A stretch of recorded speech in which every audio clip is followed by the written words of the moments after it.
Welcome to Friday, February 19th, 2021. Well, we have survived it all the way through Friday, but what we see coming, folks, is really not that pretty. I think everyone's ready for maybe a jump start to spring after what we've just been through, but I'm not bringing you any good news at all. For those of you that would like to see a turn to a more springtime weather pattern, we are getting now into the second half of February, staring down March to where we usually see average temperatures go up. We get these longer daylight hours now, but it's going to be a slow process.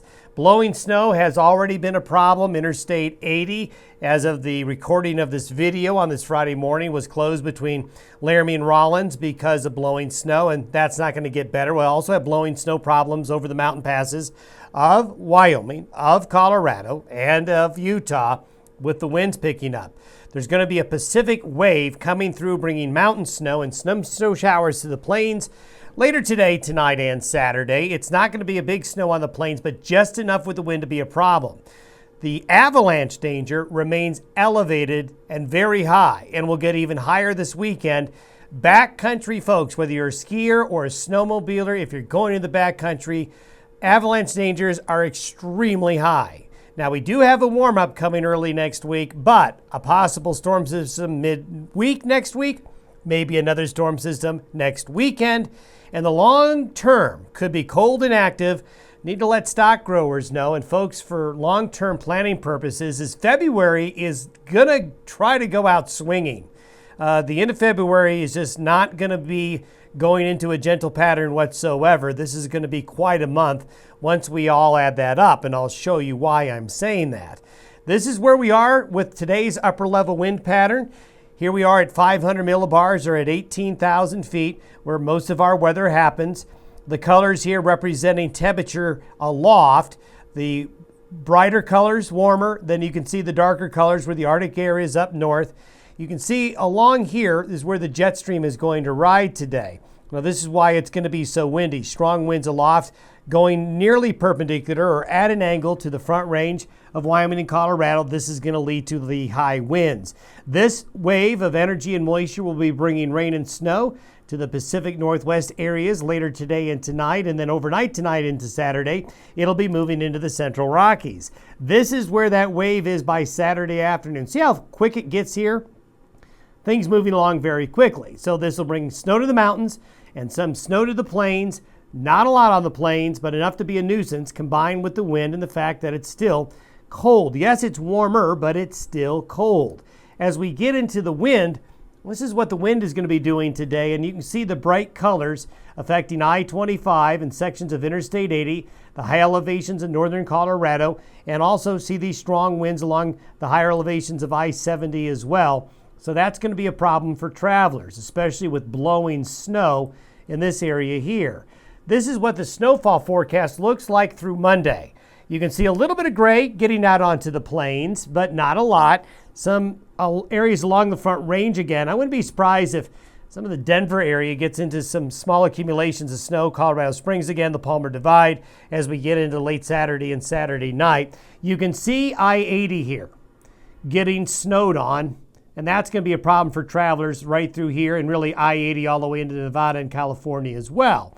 Snow continues to pile up in the mountains. We'll see those snowpack figures get a bit of a boost this weekend, and avalanche dangers will continue to be strong. Now, as we go into Monday, what I want to show you Monday is kind of a straightening out of the jet stream again. We got a high pressure ridge up here just up west of the Aleutians, near the Aleutians. You can see that a west and northwest wind flow aloft is moving into the nation. You can see all the blue and gray up here. It is still tremendously cold. You know, a lot of times when we have these big Arctic outbreaks like we just went through, sometimes the Arctic takes a while to recharge the Arctic air. Well, not this time around. There's a lot left up there. And this guy right here, this area of blue, this cold, is going to be our troublemaker going into the last 2 weeks of February into early March. Notice how close together the colors are here. This means there's a very large temperature gradient in this area between the cold up here and the warmer air down here. I'm afraid to say that while it will be warmer for most of the western United States into early next week, This is going to cause some really strong winds, I-90, I-25, Interstate 80, and I-70 into Colorado. But at the same time, this is the milder air that'll get pushed in, and there'll be some nice warming trends down here in the south where they could really use it, but it's still going to be really cold and very wintry up there. Now, what'll happen after Monday and Tuesday is that we'll get a buckle in the jet stream, and that will change things.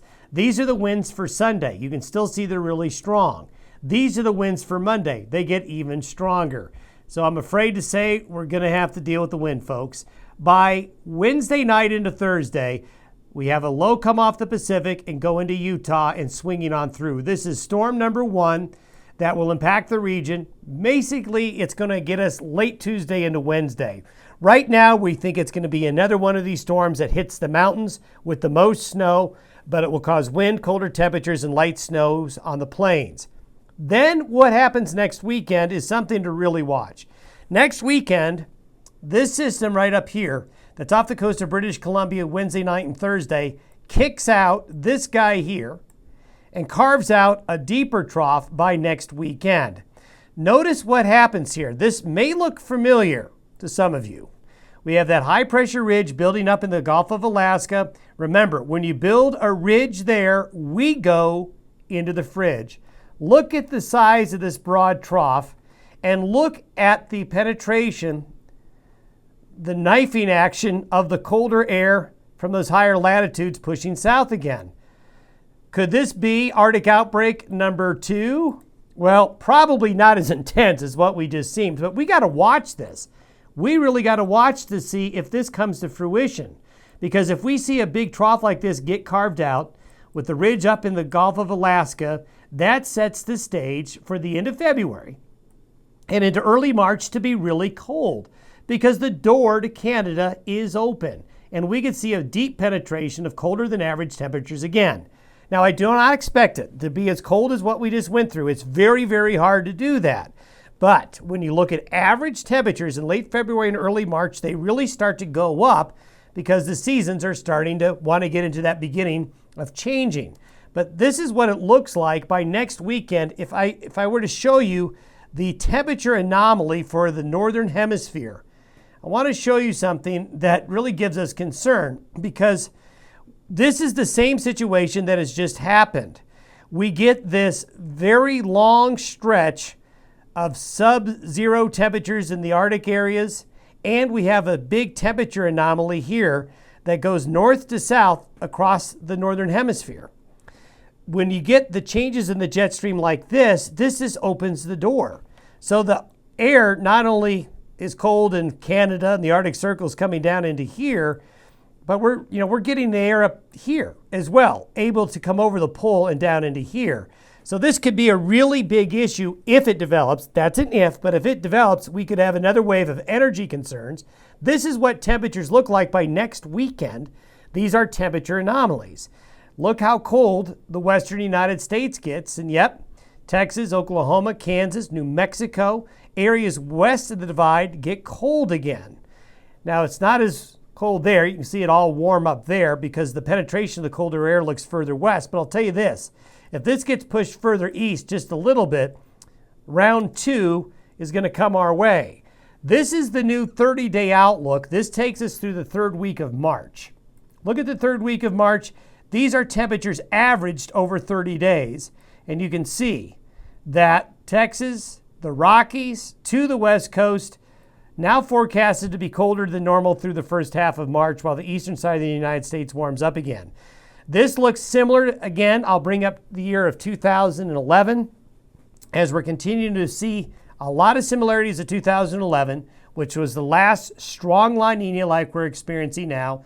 This is a pattern that was similar in 2011, which led to a lot of snow in the northern Rockies and the Pacific Northwest as those cold, moist jet stream winds in late February and early March will drive more snow into the mountains, and as well as keeping temperatures in this part of the nation colder than normal. So we'll see where we are on Monday with this, but I just want to give you a heads up as the trend still looks pretty darn cold for the rest of February into early March.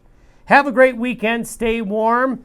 Nothing we can do about the wind, folks. Sorry about that. See you Monday.